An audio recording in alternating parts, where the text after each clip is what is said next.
నేను చెప్తున్నాను, మేము ఎన్నికలు ఉన్నా లేకున్నా సనాతన ధర్మం కోసం, హిందూ సమాజం కోసం, హిందూ ధర్మ పరిరక్షణ కోసం పక్కా భారతీయ జనతా పార్టీ ముందు ఉంటది. ఎన్నికల కోసం కాదు.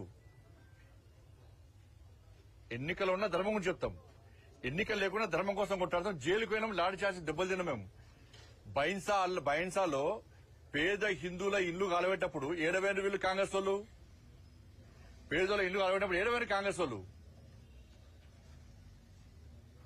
అనేక మంది యువకుల మీద పీడీ యాక్ట్ పెట్టింది బీఆర్ఎస్ పార్టీ ప్రభుత్వం. కాంగ్రెస్ పార్టీ ఏడమైంది? గోహత్య జరుగుతుంటే కాంగ్రెస్ వాళ్ళు ఏడవేరు. మేము కొట్లాడుతున్నాం, నిరంతరం కొట్లాడుతున్నాం. బైన్సాప్పుడు ఎన్నికలు లేవు, అయినా కొట్లాడినాం, అరెస్ట్ అయినాం. ఇవాళ పరిస్థితి ఏంది? మక్కాకు పోతే మీరు ఏం చేస్తున్నారు? అన్ని ఫెసిలిటీ ఇస్తున్నారు, పైసలు ఇస్తున్నారు, వాళ్ళకి సపరేట్ బడ్జెట్ ఇస్తున్నారు. ఇలా ఒక పేదోడు అయ్యప్ప గుడి, అయ్యప్ప శబరిమల పోవాలంటే పోలేని పరిస్థితి.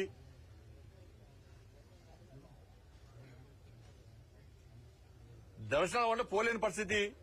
లాస్ట్ ఏం చేసి వినాయక నవరాత్రులు వస్తే ఏం చేస్తుండే? వాళ్ళ తెలంగాణ మొత్తము ఒక భయానక పరిస్థితిలో వినాయక నవరాత్రులు జరుపుకునే పరిస్థితి. పోలీస్ పర్మిషన్ అంటున్నారు, ఫైర్ పర్మిషన్ అంటున్నారు, ఎలక్ట్రిసిటీ పర్మిషన్ అంటున్నారు, రెవెన్యూ పర్మిషన్ అంటున్నారు. పోయినసారి ఎక్కడ వినాయకుడు పెట్టారు, ఆడబెడితే కూడా రోడ్డు కట్ట ముందంటారు. ప్రజలకు లేని ఇబ్బంది మీకెందుకు? సౌండ్ పెట్టద్దు, గుళ్ళలో సౌండ్ పెట్టద్దు అంటే బాగా చెప్తా పెడతాం సౌండ్.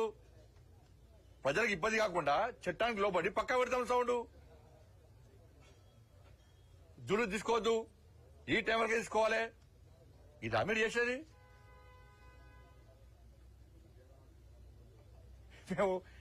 మేము దేవుణ్ణి నమ్ముకున్నామా? దేవుల పార్టీ అది, దేవుల పార్టీ. ఎన్నికలు ఉన్నా లేకుండా ధర్మం కోసం, సనాతన ధర్మం కోసం, సనాతన ధర్మం కాపాడడం కోసం, హిందూ ధర్మ పరిరక్షణ కోసం, హిందూ సమాజం కోసం కష్టపడి పనిచేసే పార్టీ భారతీయ జనతా పార్టీ. మీ బతికేంది? మీ బతికేది బిచ్చ బతుకు మీది.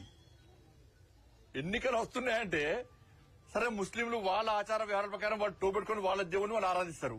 మీరేం చేస్తారు? బిచ్చ పొట్లకు పోయి టోపులు పెట్టుకుని నమాజ్ చేస్తారు మీరు ఓట్ల కోసం.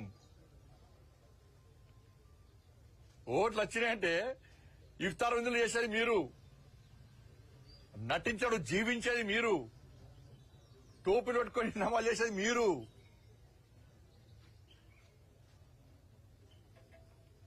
బిచ్చపోలు మీరా మేమా? సనాతన ధర్మం కోసము, హిందూ ధర్మ పరిరక్షణ కోసము చేయడం భిక్షమే అయితే, అరే హిందూ ఓట్ బ్యాంక్ ద్వారా గెలిచానని చెప్పి మళ్ళీ చెప్తున్నా, బాగా చెప్తున్నా. కరీంనగర్ పార్లమెంట్ సభ్యుడిగా హిందూ ఓట్ బ్యాంక్ ద్వారా గెలిచినా, ఎస్ పక్కా గెలిచినా, గల్లా ఎగరేసుకొని చెప్తా నేను. ఇప్పుడు కాదు, ఎప్పుడైనా చెప్తా, ఎక్కడైనా చెప్తా నేను. ఈ హిందూ ఓట్ బ్యాంక్ తెలంగాణ రాష్ట్రంలో తయారు చేస్తాం, పక్కా 100% తయారు చేస్తాం. హిందూ సమాజాన్ని సంఘటితం చేస్తాం మేము. అంటే రోహింగ్యాలు బండి సంజయ్కి ఏం చేస్తుంటాడు? ఏం చేస్తాడు మీకు? ఫాత్ నా కొడుకులు మీరు. రోహింగ్యాలు ఎప్పుడొచ్చారు దేశంలోకి? 2014 కన్నా ముందు ఇతర దేశాల నుంచి వచ్చిరు. ఇవాళ కాంగ్రెస్ పార్టీ ప్రభుత్వం అధికారంలో ఉంది. ఫ్లైట్ల రాలో బార్డర్ దాటి వచ్చిరు. ఫెన్సింగ్ ఇప్పుడు కట్టిస్తున్నది నరేంద్ర మోడీ ప్రభుత్వం, ఫెన్సింగ్ కట్టిస్తున్నది. ఇప్పుడు సరిహద్దు రాష్ట్రాల్లో భద్రత పెంచినాము, ఫెన్సింగ్ స్టార్ట్ చేసినాము. కాంగ్రెస్ పార్టీ హయాంలో ఇతర దేశాల నుంచి రోహింగ్యాలకి వచ్చిర్రు.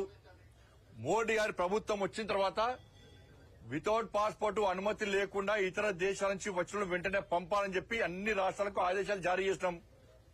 బీజేపీ పాలిత రాష్ట్రాల్లో సహకరిస్తున్నారు. గతంలో ఇక్కడ బీఆర్ఎస్ పార్టీ ప్రభుత్వం ఉండే, బెంగాల్లో మమతా బెనర్జీ ప్రభుత్వం ఉన్నది. వీళ్ళు సహకరించకపోవడమే కాకుండా వాళ్లకు షెల్టర్ ఇచ్చి షెల్టర్లను ప్రారంభోత్సవాలు చేసిర్రు. డిప్యూటీ సీఎం అప్పుడు వాళ్లకు రేషన్ ఆధార్ కార్డులు ఇచ్చిండ్రు, వాళ్ళకి డబుల్ బెడ్రూమ్లు ఇచ్చిండ్రు, వాళ్ళకు పెన్షన్లు ఇస్తున్నారు. వాళ్ళని దేశ పౌరులుగా గుర్తించే ప్రయత్నం గతంలో బీఆర్ఎస్ చేసింది, ఇప్పుడు కాంగ్రెస్ పార్టీ చేస్తున్నది ఓటు బ్యాంక్ కోసం. ఇది జరిగింది. కేంద్రంలో మోడీ గారి ప్రభుత్వం ఉంది కదా, బండి సంజయ్ హోమ్ మినిస్టర్ కదా, ఆపచ్చు కదా అంటే 2014 కంటే ముందు వచ్చిన దరిద్రుల వాళ్ళు రేపు మన సింధూర్ ఆపరేషన్ జరిగింది, భారతదేశం యుద్దం జరిగింది పాకిస్తాన్ మధ్యలో. ఇప్పుడు ఏవైతే రోహింగ్యాల ఓటు బ్యాంక్ కోసం మీరు ఇక్కడ షెల్టర్ ఇచ్చిర్రో వాళ్ళని పెంచి పోషిస్తారో ఇండియా పాకిస్తాన్ యుద్ధం అయితే వీళ్ళు ఎవరు సపోర్ట్ చేస్తారు? వేల మంది వచ్చుంటారు ఇవాళ తెలంగాణ రాష్ట్రంలో. వీళ్ళు వచ్చి ఎవరు సపోర్ట్ చేస్తారు? పాకిస్తాన్ సపోర్ట్ ఇస్తారా? ఇండియాకి సపోర్ట్ చేస్తారా? భారత్ సపోర్ట్ చేస్తారా? మీకు దేశం ముఖ్యమా? ఓటు బ్యాంకు ముఖ్యమా? మేము అడిగేది దాని గురించి అడుగుతున్నాం. మేము వాళ్ళ గురించి మాట్లాడమంటే వాళ్ళ ఓటు బ్యాంక్ చూస్తారు మీరు. ఇవాళ రాష్ట్ర లా అండ్ ఆర్డర్ అనేది రాష్ట్ర ప్రభుత్వం ఆధీనంలో ఉంటుంది. కేంద్రం నుంచి డైరెక్ట్ మోడీ గారు సిఆర్పీఎఫ్ సిఎస్ పంపించి అందరు పంపరారు. రాష్ట్ర ప్రభుత్వం చేతుల్లో లా అండ్ ఆర్డర్ ఉంటుంది. వాళ్ళే పంపాలి, వాళ్ళే సహకరించాలి. బాధ్యత ఏముంటది?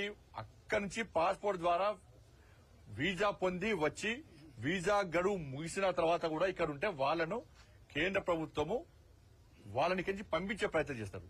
వీళ్ళంతా బార్డర్ దాటి ఫెన్సింగ్ లేకుండా బార్డర్ దాటి దొంగదారులో వచ్చిన అందరూ కూడా ఎప్పుడు 2014 కంటే ముందు 2014 మోడీ గారు ప్రభుత్వం వచ్చాక టైట్ చేస్తాం మేము.